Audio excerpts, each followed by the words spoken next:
नमस्कार, स्वागत आहे तुम्हा सर्वांचे माझ्या या नवीन रेसिपीमध्ये. आज मी करणार आहे बटाटा साबुदाणा मिक्स शाबू बटाटा पापड. 1 वाटी साबुदाणा मी भिजवून घेतलेला आहे. एका बाउलमध्ये 1 वाटी साबुदाणा घ्यायचा. हा साबुदाणा स्वच्छ पाण्याने धुवून घ्यायचा. परत दुसरे पाणी घालायचा, वरचा पाणी काढायचा. मग हा साबुदाणा रात्रभर भिजायला ठेवायचा. दुसऱ्या दिवशी मग पापड करायचा.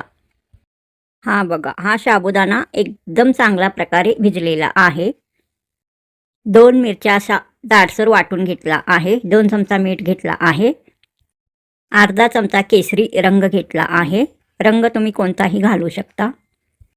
मध्यम आकाराचे 4 बटाटे घेतला आहे. हा साबुदाणा एकदम चांगल्या प्रकारे भिजलेला आहे. हा बघा, एकदम चांगल्या प्रकारे हा साबुदाणा भिजलेला आहे. रात्री भिजायला घातलेला होता. आता सकाळी बघते तर चांगला भिजलेला आहे. 4 बटाटे असा फ्रेश घ्यायचा.